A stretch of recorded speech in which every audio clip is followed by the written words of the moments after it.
Bismillahirrahmanirrahim. Assalamualaikum warahmatullahi wabarakatuh. Yang sama-sama kita hormati Ibu Kepala Sekolah SDN 17 Payakumbuh dan seterusnya kepada Bapak-bapak dan Ibu-ibu Majelis Guru SDN 17 Payakumbuh. Pertama dan utama sekali, marilah kita mengucapkan puji syukur kehadirat Allah Subhanahu wa Ta'ala yang telah melimpahkan rahmat dan karunia-Nya kepada kita bersama. Dengan rahmat dan karunia itu pula lah dapatnya kita berkumpul di tempat yang kita cintai ini. Hari ini Selasa 30 Oktober 2023 jam 13 WIB, aku meminta untuk memberikan sambutan dalam kegiatan sosialisasi modul guru penggerak budaya positif di sekolah oleh salah seorang guru penggerak yang ada di sekolah. Selanjutnya, aku pun tetap mengikuti sosialisasi ini hingga selesai. Ini adalah bentuk budaya positif untuk melaksanakan kegiatan per-teaching ataupun per-learning yang di dalamnya ada saling asah, asih, asuh. Banyak hal yang bisa dipetik dari kegiatan ini. Guru mampu memimpin pelajaran. Kegiatan ini juga memberikan wawasan, ilmu baru bagi Bapak Ibu guru yang dapat memanfaatkan dalam pengelolaan kelas dan siswa sehingga tujuan akan tercapai yang terciptanya Merdeka Belajar untuk mewujudkan profil pelajar Pancasila. Pendidikan memiliki tujuan mulia untuk berkembangnya potensi siswa agar menjadi manusia yang beriman dan bertakwa kepada Tuhan Yang Maha Esa, berakhlak mulia, sehat, berilmu, cakap, kreatif, mandiri, dan menjadi warga negara yang demokratis serta bertanggung jawab. Sedangkan pendidikan pada abad 21 ini harus dapat menjamin siswa memiliki keterampilan belajar dan berinovasi, keterampilan menggunakan dan memanfaatkan teknologi dan media informasi, dapat bekerja dan bertahan dengan menggunakan kecakapan hidup atau life skill. Pendidikan abad 21 ini dilaksanakan dengan cara menerapkan keterampilan abad 21, yaitu mengoptimalkan karakter, literasi, kompetensi melalui 4C. B. Menerapkan 4 pilar belajar, yaitu learning to know, learning to do, learning to be, learning to live together. Menerapkan Merdeka Belajar. D. Menerapkan profil belajar Pancasila. Nadiem Makarim mengatakan bahwa Merdeka Belajar punya kebebasan berinovasi, kebebasan untuk belajar dengan mandiri dan kreatif. Dan Ki Hajar Dewantara meyakinkan pada kita semua untuk menjadikan setiap tempat adalah sekolah dan menjadikan setiap orang adalah guru, sehingga siswa dapat belajar kapan saja, di mana saja, dengan siapa saja. Beliau memandang bahwa pendidikan sebagai pendorong bagi perkembangan siswa, yaitu pendidikan mengajarkan untuk mencapai perubahan dan kebermanfaatan bagi ilmu, bagi lingkungan sekitar.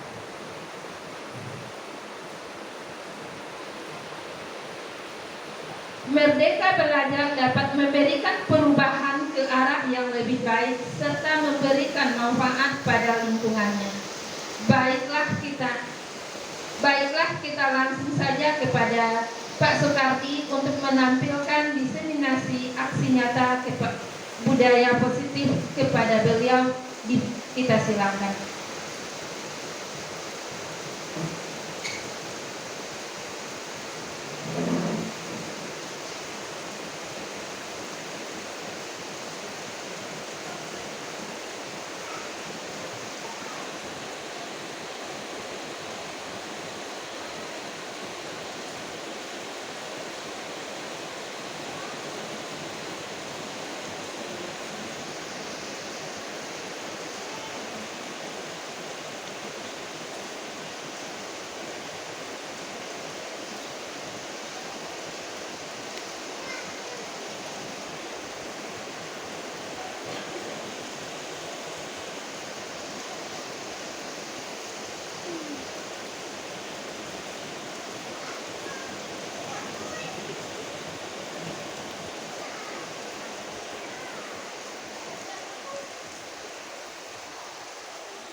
Bismillahirrahmanirrahim.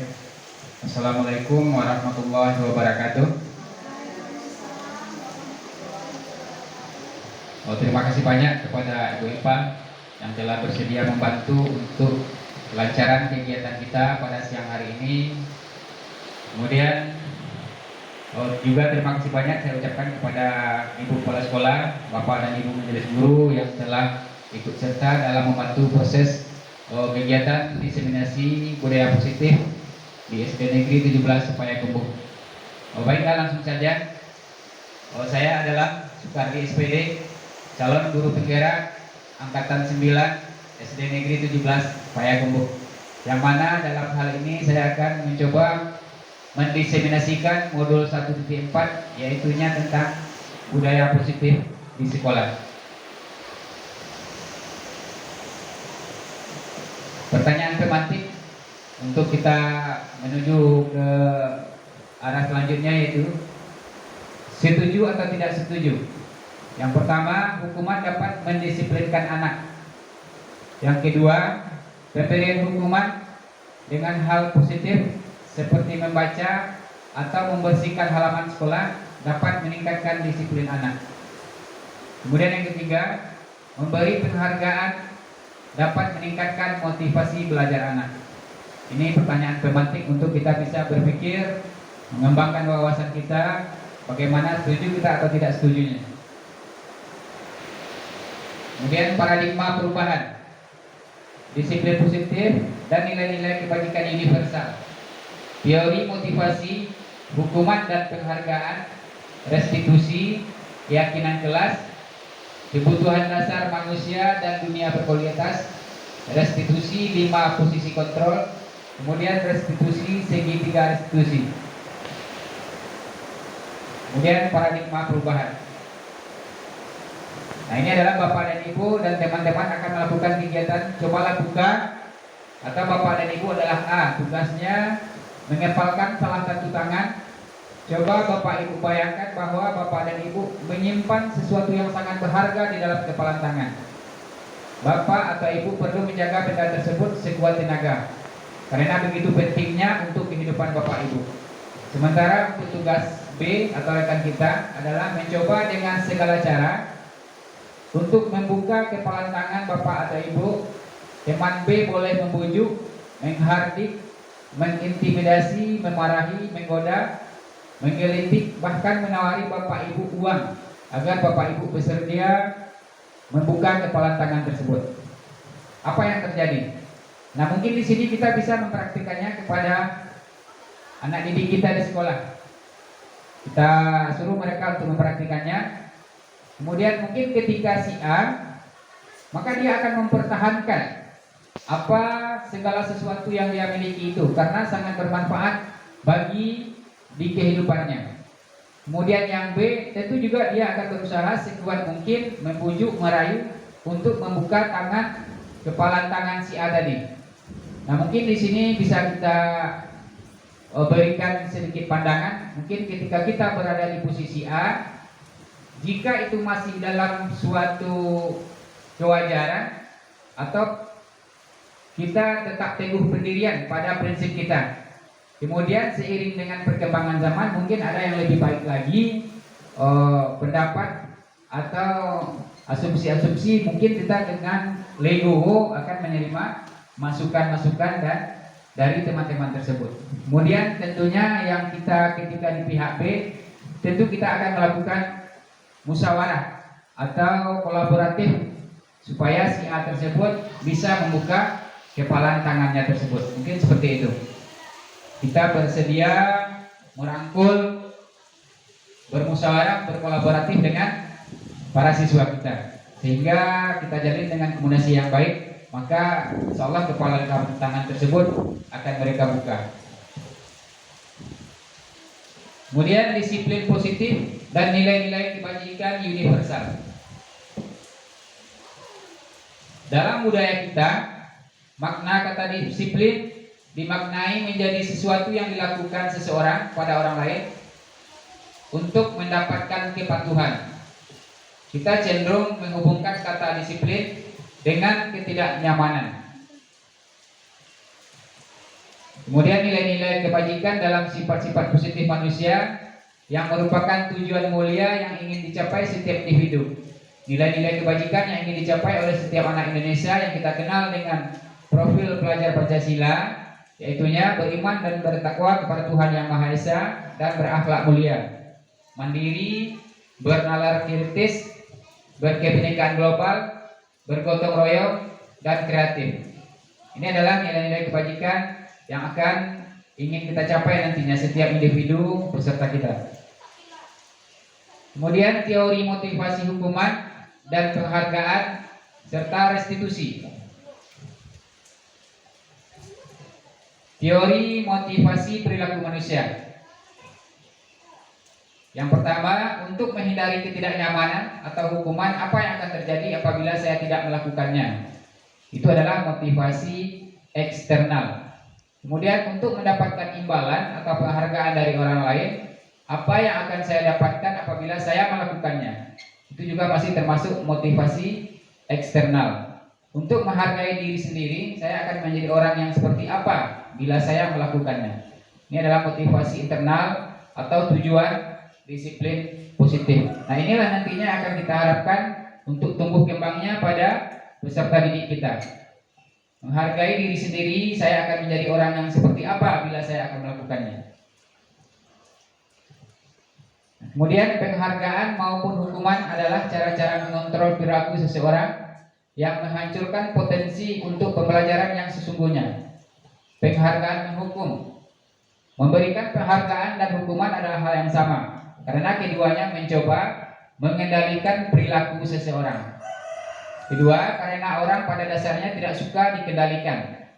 Dalam jangka waktu lama, penghargaan akan terlihat sebagai hukuman. Jika suatu penghargaan diharapkan, namun Anda tidak mendapatkannya, akan merasa dihukum.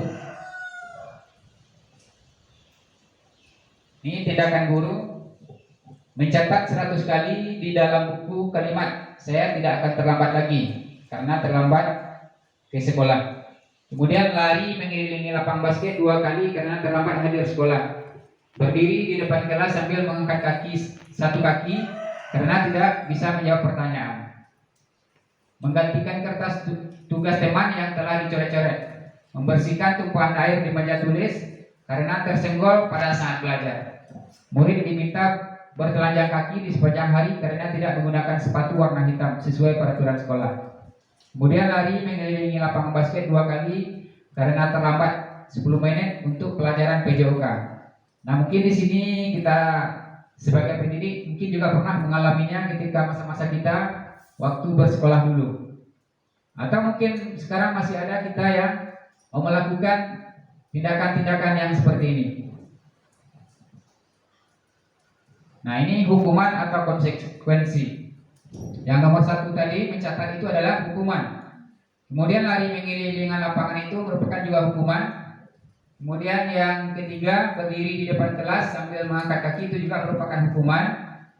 Kemudian mengganti kertas tugas teman yang telah dicoret-coret itu adalah konsekuensi. Kemudian membersihkan tumpahan air itu juga merupakan konsekuensi. Dan yang lari mengelilingi lapangan basket 2 kali itu juga merupakan konsekuensi. Nah, ini adalah identitas gagal, kemudian identitas sukses. Kemudian hukuman. Hukuman itu sesuatu yang menyakitkan harus terjadi. Tindakan nyaman untuk murid atau anak untuk jangka waktu panjang. Korban mendapatkan keadilan. Murid atau anak akan tersakiti. Perilaku pasif agresif meningkat. Sistem tidak akan berjalan bila murid tidak takut. Berlaku hanya pada sebuah institusi, tidak berlanjut pada kehidupan nyata. Peraturannya adalah kamu harus. Murid atau anak membenci peraturan. Ini dampak negatifnya. Kemudian identitas sukses, disiplin. Kemudian ini kita petakan kepada konsekuensi. Sesuatu harus terjadi. Kemudian pada restitusi itu merupakan pilihan. Tindakan nyaman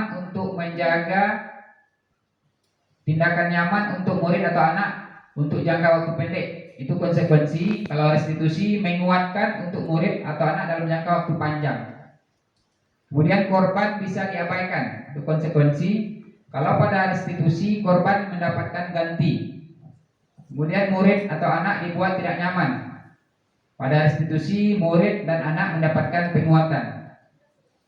Kemudian penguatan hanya bertahan dalam jangka waktu pendek. Kemudian restitusi masalah terpecahkan. Memerlukan memonitoring dan supervisi terus-menerus dari guru. Kemudian restitusi murid belajar bertanggung jawab untuk perilakunya. Kemudian membantu penerapan mengikuti peraturan dalam masyarakat. Kemudian pada restitusi fokus pada pemecahan masalah dalam jangka waktu panjang. Nah, ini adalah identitas sukses.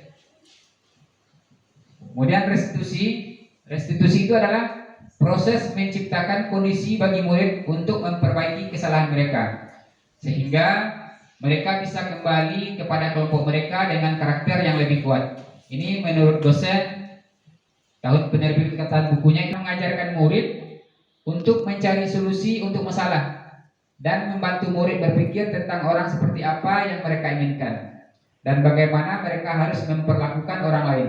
Ini menurut Chelsom, dosen tahun 1996. Kemudian kita lanjut kepada keyakinan kelas. Mengapa keyakinan kelas? Mengapa tidak peraturan kelas saja? Nah, kalau di sini kita bisa menjelaskannya sedikit. Kalau keyakinan kelas itu dari kesepakatan kita bersama, dari pendapat siswa-siswa kita, kemudian dari pendapat tersebut itu adalah disetujui mereka. Kalau peraturan itu hanya satu pihak, sementara si objek atau si anak itu mungkin tidak suka peraturan tersebut. Nah, itu beda keyakinan kelas dengan peraturan kelas. Kalau keyakinan kelas ini kita bersama-sama yang membuatnya, kita bersama juga nanti yang akan mematuhi keyakinan kelas yang telah kita sepakati tersebut. Nah, mengapa kita memiliki peraturan tentang penggunaan helm pada saat mengendarai kendaraan roda 2 atau motor? Nah, ini kan tanpa satu pihak. Jika kita tidak menggunakan atau kena denda atau kena tangkap, nah itu kan baru satu pihak tanpa melibatkan si objek untuk mengetahui kesepakatan apa yang kita buat. Kemudian mengapa kita memiliki peraturan tentang penggunaan masker dan mencuci tangan setiap saat? Nah, ini adalah bedanya antara keyakinan kelas dan peraturan kelas. Kemudian budaya positif, ada lingkungan positif, keyakinan kelas, dan peraturan kelas. Mana yang merupakan keyakinan kelas? Kemudian kesepakatan kelas yang pertama itu adalah datang tepat waktu, mengucapkan salam, menjaga kebersihan sekolah, berdoa sebelum dan sesudah kegiatan, aktif dalam pembelajaran. Kemudian kami guru dan murid yang saling menyayangi, kami murid yang semangat belajar, kami murid yang peduli dengan teman-teman. Ini adalah merupakan contoh-contoh kesepakatan kelas nantinya yang bisa kita buat di kelas kita masing-masing. Nah, ini mereka setuju ini, karena ini adalah dari mereka. Mungkin datang tepat waktu, mengucapkan salam, itu kan ide-ide dari mereka yang mereka keluarkan saat kita melakukan musyawarah dengan anak didik kita. Kemudian menjaga kebersihan sekolah, itu kan juga dari mereka yang mengusulkannya. Maka nanti akan kita buatkan di kelas kita itu tentang kesepakatan kelas atau keyakinan kelas. Kira-kira mana yang terbaik kalimatnya nanti kita sepakati bersama, mana yang akan kita tuliskan nantinya. Kemudian ini peraturan, selalu kembalikan buku ke tempatnya, dilarang mengganggu orang lain, hadir di sekolah 15 menit sebelum pembelajaran dimulai, dilarang melakukan kekerasan, dilarang menggunakan narkoba, bergantian atau menunggu giliran, gunakan masker, jangan berlari di kelas atau koridor. Nah, dari keyakinan kelas tadi itu nilai apa yang ingin kita capai dalam peraturan-peraturan ini atau kesepakatan kelas yang telah kita buat tadi itu. Misalnya selalu mengembalikan buku ke tempatnya. Nilai yang ingin kita capai di dalamnya itu adalah tanggung jawab. Kemudian dilarang mengganggu orang lain. Ini nilai yang ingin kita capai nantinya itu adalah menghormati orang lain. 15 menit sebelum pembelajaran dimulai, menghormati orang lain dan berkomitmen. Kemudian dilarang melakukan kekerasan. Ini nilai yang akan kita capai nantinya itu adalah keselamatan, menghormati orang lain. Kemudian dilarang menggunakan narkoba, itu mungkin nilai yang ingin kita capai itu adalah tentang kesehatan. Kemudian bergantian atau menunggu giliran. Sini juga menghormati orang lain dan sabar. Kemudian gunakan masker. Di sini mungkin nilai juga kesehatan dan keselamatan. Kemudian jangan berlari di kelas atau koridor. Nah, mungkin di sini juga kita akan mencapai nilai keselamatan keamanan. Kemudian praktek keyakinan kelas, kemudian kebutuhan dasar manusia. Nah, ini adalah merupakan 5 kebutuhan dasar manusia. Yang pertama itu adalah bertahan hidup, kemudian kasih sayang dan rasa diterima, kemudian kebebasan, kesenangan, dan penguasaan. Ini adalah yang sangat dibutuhkan atau kebutuhan dasar manusia. Kalau kita bisa golongkan itu hanya ada 5: bertahan hidup, kasih sayang dan rasa diterima, kebebasan, kesenangan, penguasaan.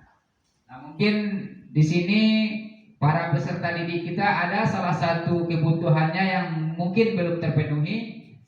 Maka pada saat mereka berada di sekolah, mungkin mereka ingin yang namanya itu ada yang mencari perhatian kita, atau ada yang ingin selalu diperhatikan. Mungkin ini adalah salah satunya. Mungkin kesenangannya mungkin belum terpenuhi, atau kasih sayang dan rasa diterimanya mungkin belum mereka dapatkan. Mungkin mereka pada kelompok bermainnya mungkin mereka merasa terasingkan atau merasa disisihkan. Nah, di sini mungkin mereka butuh perhatian kita. Nah, ini adalah merupakan kebutuhan dasar manusia yang mungkin kita penuhi di sekolah jika mereka tidak mendapatkannya di rumah. Kemudian dunia berkualitas. Dunia berkualitas adalah tempat khusus dalam pikiran kita, bisa berisi orang-orang, hal-hal dan apa saja yang terbaik dalam hidup kita, membuat kita merasa bahagia dan terpenuhi kebutuhan dasar kita. Ini baru dinamakan dunia berkualitas. Kemudian posisi kontrol. Melalui serangkaian riset dan berdasarkan pada teori kontrol, Dr. William Glasser berkesimpulan ada 5 posisi kontrol yang diterapkan seorang guru, orang tua, ataupun atasan dalam melakukan kontrol. Kelima posisi kontrol tersebut adalah penghukum, pembuat rasa bersalah, teman, pemantau, dan manajer. Ini adalah 5 posisi kontrol, baik kita seorang guru, orang tua, ataupun sebagai atasan nantinya. Nah, pernyataan-pernyataan, saya kecewa sekali dengan kamu. Kemudian siapa yang mengatakan, itu membuat orang merasa bersalah. Kemudian kamu tidak pernah benar melakukannya. Mungkin di sini bisa kita kelompokkan posisi kontrolnya pada penghukum. Kemudian ayolah lakukan demi ibu bapak. Mungkin di sini sebagai teman. Kemudian apakah kamu mau mendapatkan stiker bintang hari ini? Mungkin itu bisa dikatakan sebagai pemantau, posisi pemantau. Kemudian bagaimana kamu bisa menyelesaikan masalah ini? Nah, inilah yang kita inginkan nantinya. Kita berada di posisi manajer. Kami selalu yang paling terakhir. Kamu selalu yang paling terakhir. Nah, ini merupakan posisi penghukum. Nantinya dalam kenyataannya mungkin kita bisa menerapkan posisi mana kita nantinya. Tadi kan sudah kita sampaikan bahwasanya baik itu selaku guru, orang tua ataupun atasan, kita hendaknya berada di posisi manajer ini yang kita inginkan nantinya. Mudah-mudahan.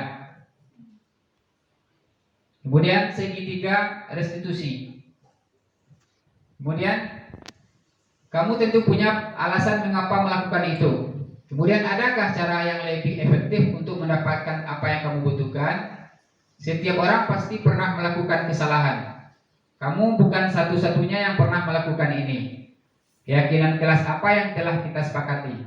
Kamu ingin menjadi orang seperti apa? Ini adalah mungkin pertanyaan-pertanyaan atau perkataan-perkataan yang akan kita ucapkan atau akan kita sampaikan dalam kepada anak-anak didik kita untuk mereka itu bisa percaya diri. Ini adalah segitiga restitusi, yang mana segitiga restitusi ini bisa menstabilkan identitas, menanyakan keyakinan, kemudian validasi tindakan yang salah. Yang kita inginkan nantinya itu adalah menstabilkan identitas. Bagaimana kita bisa menstabilkan identitas para peserta didik kita itu? Mungkin mereka mencontek saat ulangan, atau mereka terlambat datang ke sekolah. Kemudian kita panggil, kemudian kita tanya langsung, "Woi, balik terlambat." Nah, itu mungkin kita selama ini mungkin seperti itu. Nah, sebaiknya pada segitiga restitusi ini kita panggil beliau atau anak didik kita itu ke ruangan, ke salah satu ruangan, bisa ke ruangan guru, mungkin pada tingkat SMP ke ruangan BK, atau bisa langsung ke ruangan kepala sekolah. Kita tanya baik-baik, kenapa Anda terlambat, nak? Coba berikan alasannya. Nah, kemudian setelah mereka memberikan alasannya itu, mungkin kita bisa bagaimana solusinya Anda itu bisa untuk besok tidak terlambat lagi. Nah, mungkin seperti itu kalimat-kalimat yang akan kita sampaikan nantinya untuk menstabilkan identitas anak tersebut, sehingga mereka merasa dirangkul atau merasa dibutuhkan untuk hadir di sekolah ini. Kemudian menstabilkan identitas untuk membuat anak yang merasa gagal karena berbuat salah menjadi positif terhadap dirinya. Ini menstabilkan identitas untuk membuat anak yang tindakan yang salah, membantu murid mengenali kebutuhan dasar yang ingin dipenuhinya ketika melakukan kesalahan itu. Kemudian menanyakan keyakinan, anak melihat kesalahannya dihubungkan dengan norma sosial dan nilai-nilai yang mendasar manusia berinteraksi dengan orang lain. Nah, mungkin sampai di sini penjelasan tentang budaya positif di sekolah. Terima kasih atas perhatiannya dan mohon maaf jika ada kesalahan, kekurangan, perkataan yang tidak di tempatnya. Dan saya sudahi. Assalamualaikum warahmatullahi wabarakatuh.